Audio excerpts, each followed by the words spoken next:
Jérôme, on entend souvent, moi j'ai un comptable, il gère déjà tout. Est-ce que en fait j'ai besoin d'optimiser ou j'ai besoin de vos services? Est-ce que tu peux pointer du doigt pourquoi oui, nous on est complémentaires à un comptable? Alors, en plus d'être complémentaires, on va avoir ce que j'appelle l'œil neuf, de regarder la situation, de revoir les objectifs. Parce que souvent, on oublie que le comptable, déjà, il vous a jamais fait de plan stratégique, mais va normer les comptes. Déjà, s'il envoie les déclarations de TVA à temps et les bilans à temps, ça sera déjà bien. Mais ils n'ont jamais fait ce travail de plan stratégique. C'est cela, cette complémentarité, de se dire, mais aujourd'hui, votre vision a évolué. Donc ça, c'est la première chose que l'on fait. On dit, mais est-ce que votre vision, votre objectif d'aujourd'hui est adapté à votre socle fiscal aujourd'hui? Hmm. Ensuite, je vais prendre la casquette du contrôleur des impôts et du contrôleur ça. Je dis, on va regarder votre bilan si ça vous dérange pas. On va regarder les bulletins de salaire si ça vous dérange pas. Et là, on commence à dire, ça c'était bien il y a 5 ans, il y a 4 ans, mais là, il y a 10 ans, là, vous êtes hors la loi. Oui, les lois ont changé. Les lois ont changé et il y a tellement de choses. Il ne faut pas oublier que les cabinets comptables, ils sont un peu dans la machine à laver. Ils sont toujours pressés par le temps. Ils ont toujours des deadlines, tout le temps, tout le temps, tout le temps, tout le temps. Ils n'ont pas le temps de regarder les dossiers. Eux, mais à la fin, ils établissent, ils font une première analyse du dossier quand il arrive. Et après, ils bornent, ils standardisent. Et après, ils envoient. Parce qu'après, ils n'ont plus le temps. Donc nous Clairement. on fait une analyse complète justement, on repasse derrière ça pour Et- faire une analyse et regarder en fait est-ce qu'il y a des erreurs ou est-ce que tout est cohérent? Exactement. Souvent, aujourd'hui, c'est 100% des dossiers où il y a une incohérence, où il y a des problèmes.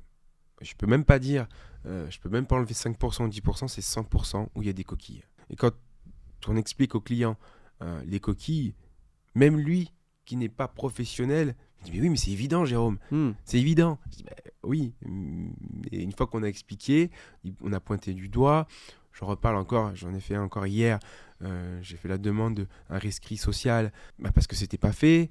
Que des choses. Mais en même temps, quand on est entrepreneur, alors oui, c'est notre métier de connaître les chiffres de notre entreprise, mais maîtriser, de lire un bilan, des fois, en toute honnêteté, ça peut être compliqué. Et forcément, si on ne sait pas comment lire ce bilan, ou on n'est pas accompagné, on peut se dire que tout est bien fait, on peut faire confiance à notre comptable. Et nous, justement, on vient montrer, on vient pointer du doigt, ah, attendez, là, il y a une erreur, là, il y a une erreur, là, il y a une erreur. Et comme tu te dis, malheureusement, dans 100%, 99,9 peut-être, ou non, 100% 100%. des dossiers, il y a une erreur. Et donc, nous, on va montrer cette erreur. Et c'est normal qu'au final, on fasse plus confiance à son comptable après. Alors, il y a eu beaucoup de perte de confiance parce que déjà le basique n'était pas fait. Hein. L'envoi des déclarations dans les temps, c'est déjà bien. C'est pour ça qu'il y a des cabinets qui sont encore dans la machine à laver, ils ont des dossiers qui arrivent et ils sont complètement perdus. Après, c'est leur problème. Donc on perd confiance en continu. Hein. Tous nos clients, ils ont toujours eu des déboires avec un cabinet comptable. Mais ce qu'il en ressort, c'est analyse dans un premier temps, de savoir où on est en fait. La lecture du bilan, c'est bien. On a même des clients qui n'ont jamais eu de rendez-vous avec leur expert comptable pour Hmm. analyser le bilan. C'était, je t'envoie l'alias et voilà ce qu'il faut déclarer. Parce que on est dans le standard, on est, comme ils disent, le petit dossier. Hmm. Même s'il n'y a pas de petit dossier, en face, il y a des entrepreneurs, en face, il y a des humains, en face, il y a des objectifs. C'est-à-dire qu'ils n'ont pas conscience qu'ils ils peuvent détruire la vie d'un entrepreneur. Hmm. Ce qui se passe, c'est que 95% de nos clients, en réalité, changent ou passent avec notre comptable partenaire parce que ils ont perdu cette confiance. Et surtout, des fois, il y a aussi par rapport au prix. Oui. Sans vouloir... voilà, on n'est pas là pour débattre sur les prix des comptables, mais bon, il y a quand même des comptables qui extorquent littéralement leurs clients pour faire des dossiers qui sont remplis d'erreurs. Alors, moi, j'ai jamais compris ça.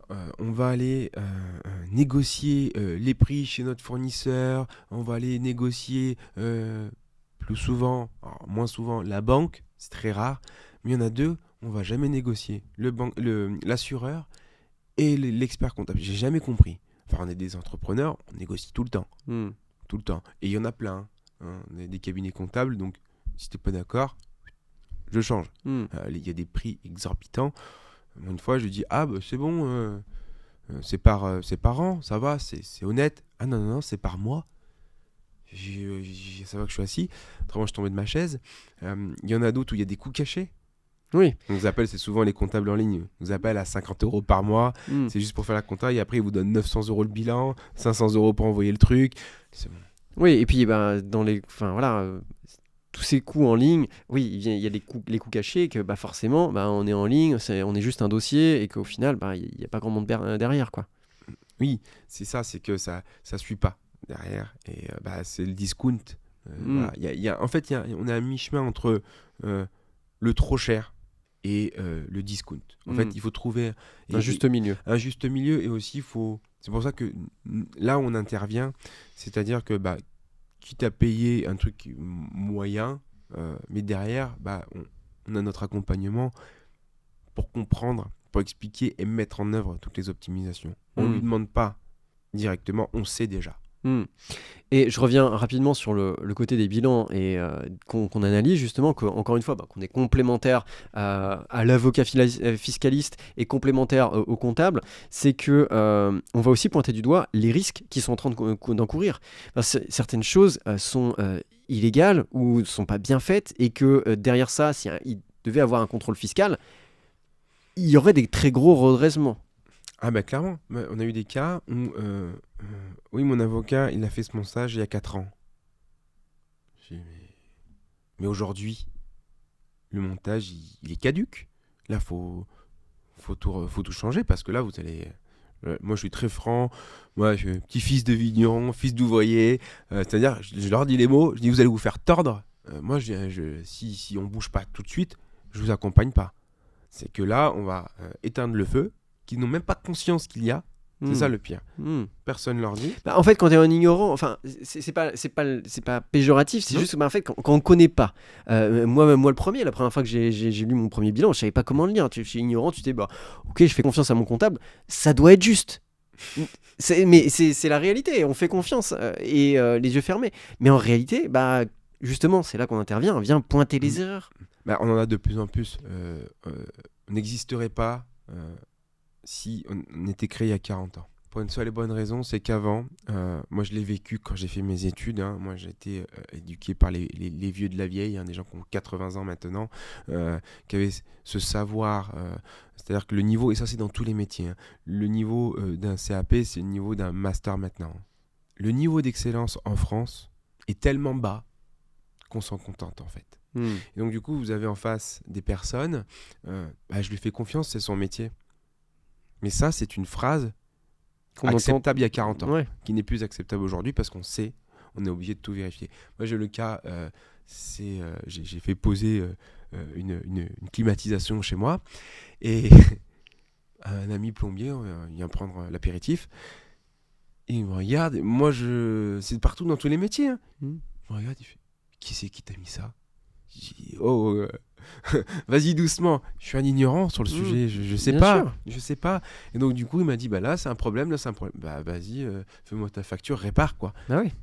Voilà. Et c'est dans tous les métiers, sauf que là le métier dans l'optimisation et la comptabilité, ça peut faire perdre littéralement le business. Ouais, ça peut nous faire perdre notre boîte, nos revenus, et même avoir un redressement derrière. Donc c'est vraiment important d'investir sur ça, parce que ça mérite qu'on s'y intéresse, qu'on y porte son attention.